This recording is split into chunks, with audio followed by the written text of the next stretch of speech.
Bismillahirrahmanirrahim. Assalamualaikum warahmatullahi wabarakatuh. Selamat pagi semuanya. Kembali ketemu lagi di mata kuliah kita mengenai informasi geospasial.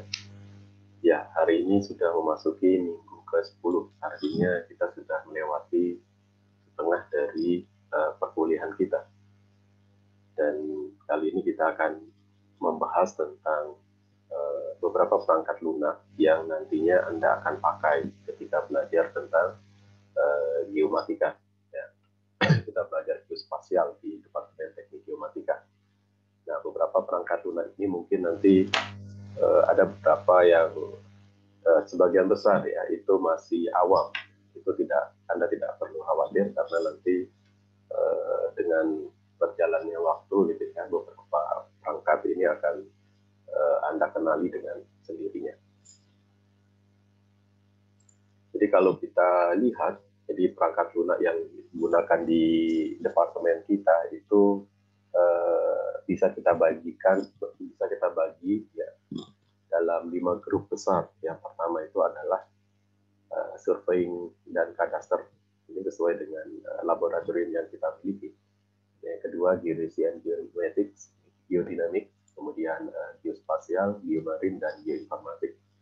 Nah, kalau kita lihat nantinya dari sisi software atau perangkat lunak yang paling banyak dipakai itu adalah di geospasial dan geoinformatik. Jadi dengan perkembangan di dunia IT yang sangat pesat gitu ya, itu penggunaan software itu sangat banyak dan jumlahnya juga sangat beragam. Juga dari segi jenis software ya itu juga mulai bergeser. Kalau sebelumnya software yang kita gunakan itu adalah software yang sifatnya desktop ya, desktop dan standalone. Jadi kita install di komputer kita, kemudian kita jalankan. Nah, sekarang udah mulai bergeser dengan SaaS istilahnya, software as service. Nah, salah satu ciri yang SaaS ini itu adalah softwarenya sebagian besar itu berjalan di cloud. Jadi dia berjalan di menggunakan internet gitu ya. Hanya sebagian kecil aja yang perlu kita install di perangkat kita, tapi engine-nya dan sebagainya itu berada di cloud. Nah, ini yang sekarang yang mulai banyak sekali kita temui di bidang kita. Jadi beberapa software itu sudah bergerak ya dari yang sebelumnya desktop itu dia ke software as service. Dan sifat software as service ini sekarang itu biasanya kalau sebelumnya misalkan kita beli software ya versi sekian kita beli udah selesai. Nah, kalau yang SaaS ini biasanya dia menggunakan langganan. Jadi misalkan kayak pulsa gitu ya, kita langganan 1 bulan misalkan ya atau 1 tahun dan sebagainya. Dan selama proses langganan itu kita bisa menggunakan perangkat lunak tersebut. Baik, kita mulai aja satu persatu. Saya akan mulai dari yang paling mudah. Yang paling mudah. Jadi kalau ditanya software apa yang pernah Anda gunakan dan nanti akan banyak sekali digunakan di geomatika itu adalah Excel ya. Jadi Excel ini kalau kita perhatikan itu adalah karena banyak sekali pengukuran yang kita lakukan dan kita perlu mencatat secara manual. Jadi karena praktek dan sebagainya itu angka-angkanya dicatat secara manual, maka nanti keberadaan dari spreadsheet ya baik itu Excel kemudian Google Sheet dan sebagainya itu kita perlukan untuk mengolah data kita. Kalau dulu zaman saya harus menggunakan kalkulator karena belum ada komputer, jadi semua kita hitung menggunakan kalkulator dan itu sangat memberatkan karena ketika kita ada salah dan sebagainya susah untuk men-trace kesalahannya di mana. Dan sekarang dengan makin banyaknya Excel misalkan itu processing atau pengolahan data-data hasil pengukuran kita itu menjadi mudah. Dan sekarang juga beberapa rumus itu sudah tersedia sehingga kita bisa gunakan rumus tersebut. Nah, ini sebagai contoh ya, kalau kita perhatikan sekarang itu software itu sudah bisa berjalan di berbagai platform dan dia juga sekarang sudah berjalan kalau kita perhatikan misalkan Excel ya, Microsoft Excel atau Microsoft 365 misalkan dia sudah berjalan online. Jadi tanpa misalkan install di komputer kita, kita juga bisa menggunakannya hanya mengandalkan browser internet kita. Dan yang kedua, nah ini agak susah, dan ini biasanya bisa jadi belum pernah Anda dengar. Itu ada namanya Topcon Tool. Jadi nantinya Topcon ini adalah merek dari alat-alat survei. Jadi kebanyakan alat survei yang kita gunakan itu menggunakan merek ini, Topcon.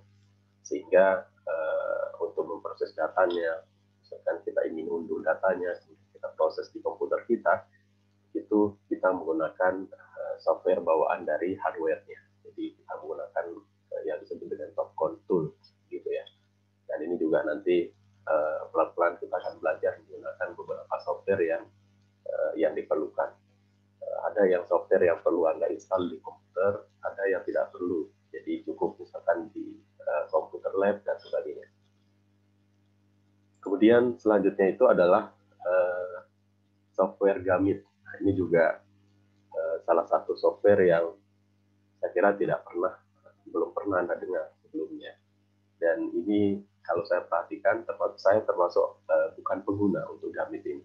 Jadi yang banyak menggunakan itu adalah teman-teman kita di Laboratorium Geodesi dan Geodinamika. Itu Bu Ira dan kawan-kawan menggunakan Gamit untuk processing datanya. Dia menggunakan ini untuk processing data-data GPS dan kawan-kawannya, gitu ya. Dan ini termasuk kalau kita perhatikan salah satu software yang agak rumit ya, dan penggunaannya tidak seperti software lainnya. Dan nanti biasanya yang akan mengambil ini adalah mahasiswa-mahasiswa yang sudah semester agak akhir ya, untuk TA dan sebagainya, itu yang menggunakan software ini untuk menyelesaikan tugas mereka. Kemudian berikutnya itu adalah ini agak acak softwarenya, tidak apa-apa. Jadi berikutnya itu adalah Agisoft. Ini Agisoft saat ini ya mungkin 5 tahun terakhir ini mulai terkenal untuk kita. Jadi mulai banyak mahasiswa yang suka bermain dengan fotogrametri namanya ya.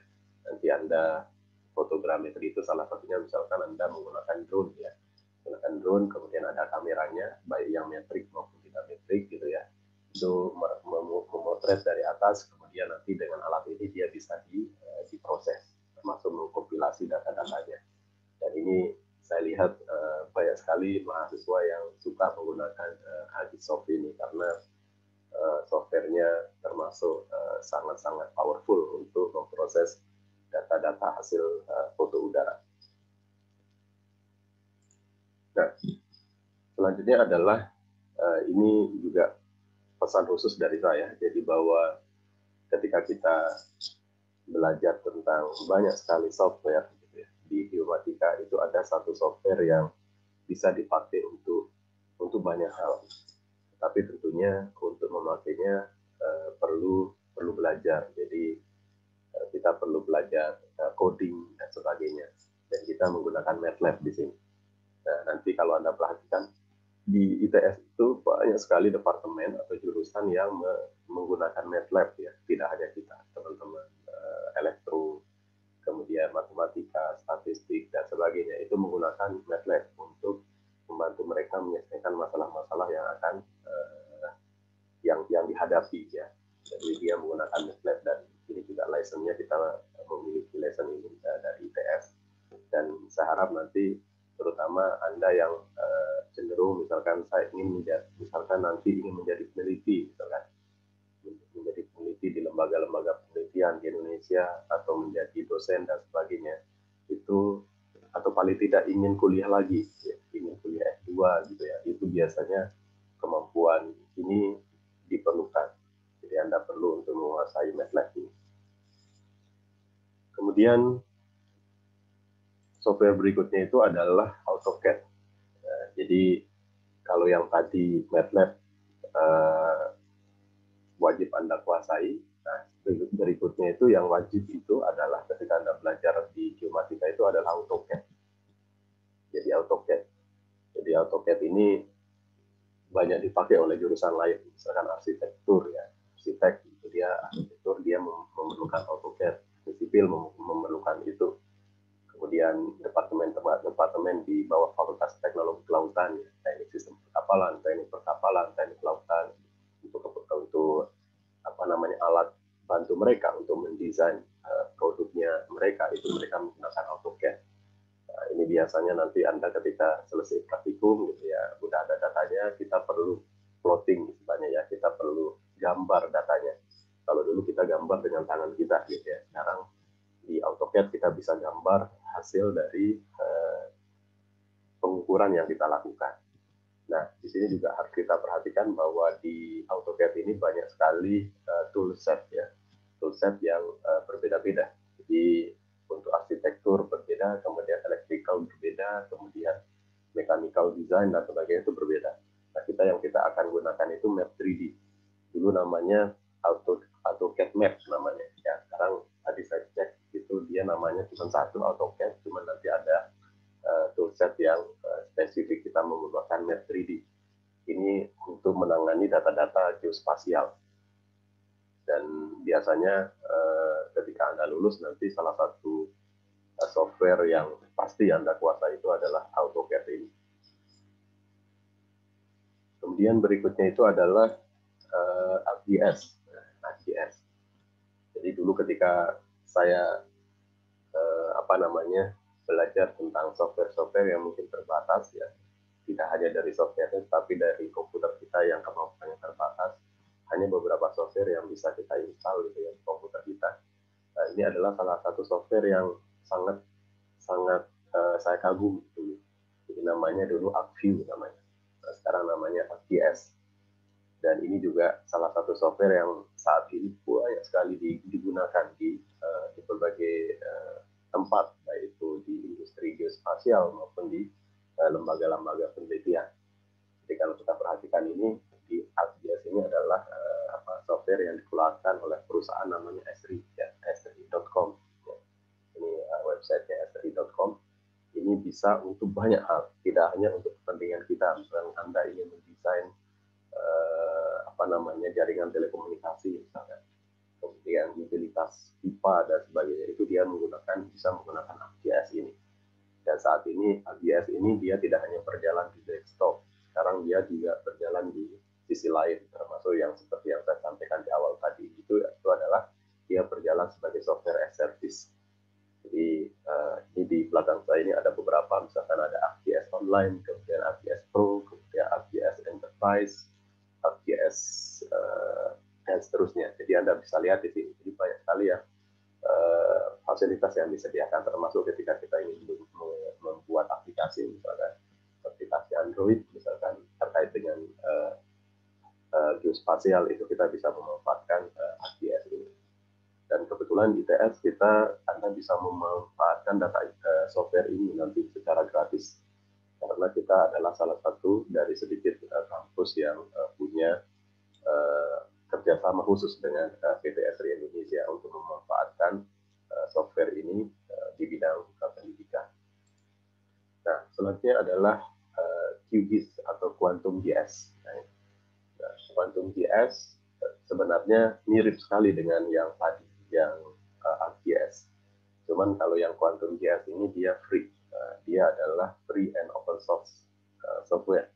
Jadi Anda bisa pakai tanpa membayar lisensi, tanpa membayar software-nya. Cuman tentunya ada beberapa hal yang tidak dimiliki di software ini yang dimiliki oleh yang versi komersil, yang misalkan dimiliki oleh ArcGIS misalkan. Pun beberapa tool ada yang dimiliki oleh Quantum GIS tidak dimiliki oleh software, bahkan software komersil. Jadi kadang walaupun sudah punya yang versi komersil gitu ya, saya misalkan punya ArcGIS, saya juga perlu Quantum GIS karena ada beberapa hal yang pemrosesan yang saya perlukan yang toolnya tersedia di Quantum GIS yang tidak tersedia di tempat lain. Begitu. Jadi kita tidak bisa memisahkan, kalau saya misalkan alirannya ini, alirannya itu, saya hanya menggunakan ini, tidak menggunakan yang lain misalkan. Walaupun secara umum misalkan untuk pembelajaran di tingkat SMK, misalkan di SMK matematika dan sebagainya, itu Quantum GIS inilah yang diajarkan, itu karena sifatnya yang gratis tadi. Kemudian selanjutnya adalah Grace namanya. Mirip dengan yang tadi, Grace GIS ini juga open source ya. Anda bisa menggunakannya secara bebas. Dulu sempat Grace ini sangat-sangat terkenal ya, mungkin tahun-tahun 2000-an ya. Itu sangat terkenal sekali. Sebelum ada Quantum GIS yang dalam tanda kutip memakan yang lain-lainnya gitu ya. Jadi Grace GIS ini banyak sekali dulu dipakai gitu. Dan saya lihat sekarang sudah mulai sedikit ya, hanya orang-orang tertentu yang menggunakan Grace GIS ini. Nah, selanjutnya adalah NV. Nah, kalau yang tadi itu biasanya kita untuk menangani data-data, sebagian besar data-data vektor yang kita tangani. Dan biasanya untuk keperluan SIG, Sistem Informasi Geografis. Nah, yang berikutnya ini adalah untuk menangani citra, baik itu citra satelit maupun foto udara. Jadi sebagian besar datanya itu formatnya itu nanti raster. Dia formatnya raster gambar ya. Nah, itu kita bisa menggunakan salah satunya itu NV. Nah, ini adalah software yang luar biasa powerful untuk memproses data-data citra satelit yang filenya itu gede-gede banget ya. Filenya itu besar-besar sekali. Jadi Anda bisa membayangkan misalkan satu file itu isinya misalkan 1,9 giga gitu ya. Itu Anda buka, kalau kita buka dengan software biasa gitu ya, image viewer itu tidak akan terbuka gitu. Apalagi ada namanya lapisan. Jadi data citra satelit itu dia punya namanya bed atau kanal. Jadi kalau kita punya kue lapis gitu ada lapis-lapisannya. Jadi biasanya kalau gambar biasa itu lapisannya hanya 3 gitu ya. Satunya untuk red, satunya untuk green, satunya untuk blue. Makanya dia bisa membuat data gambar yang berwarna natural. Tetapi kalau kita menggunakan citra satelit untuk merekam objek-objek di muka bumi, dia nggak punya hanya 3, tapi punya banyak banget. Ada yang 36 gitu, ada yang bahkan sampai 2.500 gitu ya, 2.500 lapis. Sehingga perlu software khusus untuk menangani data-data yang sedemikian besarnya tadi. Ditangani dengan mudah dan ringan. Gitu. Nah, ini adalah salah satu software yang bisa digunakan. Dan ini software ini berbayar dan cukup mahal harganya. Oke, kemudian selanjutnya adalah mohon maaf ini saya lupa untuk menggantikan logo di atas. Ini adalah Snap namanya ya. Mirip dengan yang tadi, tetapi yang ini yang versi freeware ya. Anda bisa gunakan secara gratis. Ini dibuat oleh ESA, European Space Agency, Badan Antariksa Uni Eropa ya, bisa digunakan. Dan ini juga makin lama kemampuannya makin tangguh ya, makin bisa diandalkan. Jadi awalnya Snap ini hanya dipakai untuk mengolah data-data yang diproduksi oleh ESA. Tapi sekarang makin bergeser, data-data yang diproduksi oleh perusahaan lainnya, yang direkam oleh perusahaan lainnya juga bisa diolah di Snap. Ya, di Snap. Ya, Anda bisa download juga di sini kalau ingin download, tetapi tidak harus sekarang karena belum waktunya ya. Belum waktunya. Sekarang itu hanya perlu untuk melihat-lihat kira-kira gambarannya seperti apa ke depan. Nah, selanjutnya adalah server. Nah, ini penggunanya juga tidak terlalu banyak yang ini, tetapi satu yang perlu digarisbawahi biasanya ketika kita punya data yang sangat banyak ya, hasil survei kita banyak, baik itu yang kita rekam secara manual maupun kita rekam dengan alat kita secara digital, itu kita perlu nangani data itu dengan cepat. Nah, ini adalah salah satu software yang bisa menangani itu. Jadi kalau misalkan saya punya banyak sekali data, saya ingin plot secara cepat gitu, itu adalah kita bisa menggunakan server. Ini adalah salah satu contohnya, misalkan data elevasi atau ketinggian gitu ya.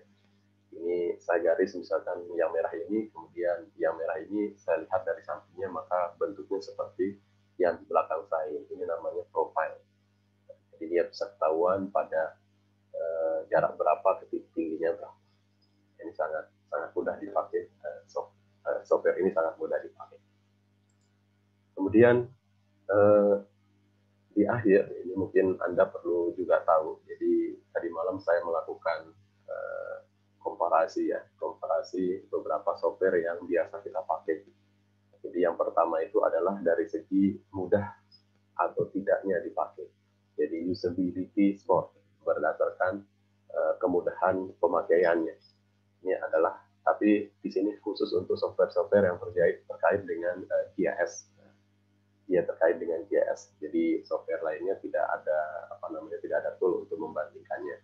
Ini kalau dari segi usability score saat ini yang paling banyak digunakan dan mudah itu adalah Google Maps API. Ini bisa nanti juga kita akan belajar. Jadi sekarang Google itu juga sudah mulai masuk ke industri geospasial, sudah sangat sangat dalam ya, dengan adanya Google Maps gitu. Kemudian ada API-nya. Kemudian ada juga sekarang untuk pemrosesan citra satelit ada namanya Google Earth Engine misalnya. Itu juga salah satu software berbasis cloud itu yang kita bisa pakai, cukup menggunakan browser yang kita punya, ada internet, udah cukup. Kita tidak perlu install banyak software tambahan gitu. Kemudian yang kedua itu adalah Google Earth Pro gitu ya. Anda bisa bermain-main. Biasanya saya guyonannya ke mahasiswa itu adalah jangan sampai software ini tidak ada di laptop mahasiswa, Google Earth Pro. Jadi jangan sampai nggak ada. Jangan sampai yang ada itu hanya game gitu ya, software-software permainan gitu ya. Jadi harus komputer Anda ketika kuliah nanti itu harus banyak software-software yang terkait dengan pendidikan. Dan seterusnya, ini adalah server, kemudian map info. Ini juga dulu map info ini cukup terkenal sekali ya. Cuman sekarang sudah mulai sedikit dipakai. Kemudian ada Quantum GIS, kemudian ArcGIS Online. Nah, kemudian kedua dari segi kepuasan konsumen ketika dia menggunakan software-software yang ada, itu ada beberapa yang kalau kita perhatikan ini itu memiliki tingkat kepuasan yang tinggi. Salah satunya misalkan Google Maps API, kemudian Google Earth Pro, kemudian HQ, Maptive, ArcGIS Online, dan seterusnya. Dan ini tentunya bisa menjadi salah satu dasar kita ketika kita ingin memanfaatkan software apa gitu untuk keperluan kita. Tapi untuk ketika kita dalam rangka pendidikan gitu, nanti software-software apa yang akan Anda gunakan itu biasanya sudah ditentukan gitu untuk memudahkan proses pendidikan. Tapi setelah Anda ngerti gitu, Anda bisa menggunakan software-software setara yang berbeda gitu ya. Software-software berbeda tetapi setara dengan software yang sudah diajarkan. Dan nanti ujung-ujungnya kalau sudah bekerja gitu ya, itu selain passion kita itu apa gitu ya, kemampuan kita apa, kita juga harus tentukan dengan perusahaan atau tempat kita bekerja dia menggunakan dia memiliki lisensi yang mana, dia menggunakan software yang ada lisensinya itu yang mana itu. Karena kalau kita sudah bekerja apalagi di instansi yang instansi resmi, instansi profesional, kita harus menggunakan software-software yang memiliki lisensi. Oke, terakhir adalah ini kata kuncinya. Jadi saya dulu membayangkan kalau dulu zaman saya awal itu software itu kan terbatas dan hardware kita juga terbatas sehingga pilihan untuk menginstal mana gitu ya atau mempelajari apa itu sangat terbatas. Nah, sekarang juga walaupun komputer sudah makin canggih, kemudian pilihan makin banyak, itu juga kadang membuat kita jadi bingung gitu. Saya akan mempelajari yang mana? Saya akan memulai yang mana? Atau paling tidak, saya akan fokus ke yang mana? Gitu ya. Saya akan fokus ke yang mana? Nah, ini adalah rekomendasi saya. Jadi, Anda nanti mungkin di semester 2 atau 3 itu ada pemrograman data spasial, ada mata kuliah seperti itu, Anda belajar menggunakan MATLAB. Nah, kuasailah itu. Nanti ini bisa dipakai untuk banyak hal. Kemudian yang kedua, yang tengah ini AutoCAD pertama AutoCAD Map ya. Itu juga ini menjadi penciri kita. Jadi kalau kita selesai geomatika nggak bisa AutoCAD itu kayaknya terlalu banyak yang kurang, gitu. Ada yang salah. Gitu. Kita harus belajar ini. Kemudian yang terakhir, ini hampir semua mahasiswa pasti menguasai yang ArcGIS ini. karena bisa dipakai untuk banyak hal gitu ya. Kemudian kebetulan lisensinya kita punya di ITS, sehingga tentunya nanti ketika ada keluar paling tidak 3 ini harus dikuasai. Supaya apa? Supaya Anda punya bekal ketika ingin bekerja gitu ya, atau ingin menyelesaikan tugas akhir dan sebagainya, Anda punya bekal yang cukup. Cuman catatan dari saya bahwa semua software yang ada yang saat ini banyak sekali gitu ya. Kalau kita cari itu ya, itu nggak habis-habisnya itu software yang bermunculan gitu ya. Apalagi misalkan terkait dengan database misalkan. Itu kita juga bermain sisi bikin website misalkan, website data online dan sebagainya. Kita menggunakan database yang berbeda-beda gitu ya, yang memang spesifik untuk keperluan geospasial. Jadi itu banyak sekali yang bermunculan saat ini. Tapi catatannya adalah bahwa software ini bagaimanapun dia hanya tool saja. Ya. Dia hanya tool, hanya alat bantu kita saja untuk menyelesaikan tugas-tugas kita. Sehingga yang paling penting dari semua itu adalah Anda mengetahui apa namanya, Anda menguasai pengetahuan konseptual dari bidang kita ketika kita memanfaatkan software-software yang ada. Jadi jangan sampai misalkan karena di beberapa software itu kita hanya tinggal klik-klik saja gitu ya. Oh, melakukan ini, klik ini, melakukan ini, klik ini, dan sebagainya. Itu tanpa didasari mengapa harus menggunakan tool itu, bagaimana tool itu bekerja. Itu nanti Anda kalau terpaksa misalkan pindah dari satu software ke software lain, itu akan kebingungan gitu ya. Atau ada perubahan di software yang kita gunakan, kita bisa bingung gara-gara kita tidak menguasai konsep dasarnya. Konsep dasarnya itu perlu, dan tool-tool yang ada ini gitu ya, software-software yang ada ini dia hanya sebagai alat bantu kita. Tapi walaupun dia sebagai alat bantu, kita perlu bisa. Karena apa? Karena kita perlu mengerjakan pekerjaan kita itu secara lebih cepat. Jadi kalau kita lihat data-data kita itu sangat banyak gitu ya. Data kita itu sangat besar, maka kita perlu alat untuk menyelesaikannya. Kemudian karena dia juga banyak, kita perlu menjamin kualitas dari pekerjaan kita. Jadi dia harus memiliki misalkan akurasi atau ketelitian ya, baik ketelitian geometrik maupun semantik yang pas atau sesuai dengan standar yang dibutuhkan oleh pekerjaan kita. Maka kita menggunakan alat bantu yang tadi. Dan pemilihannya nanti tergantung kita mau belajar yang mana. Jadi cukup yang akan diajari hanya yang utama-utama saja. Kemudian setelah Anda bisa itu, Anda bisa mempelajari yang kira-kira sesuai dengan kebutuhan. Ada yang misalkan suka dengan software free misalkan, dengan alasan-alasan tertentu yang mungkin sifatnya personal. Oke, tidak apa-apa, silakan ditekuni.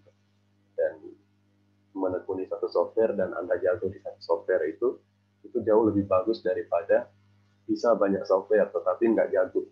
Jadi hanya bisa sedikitnya saja gitu, hanya bisa kulit-kulitnya saja.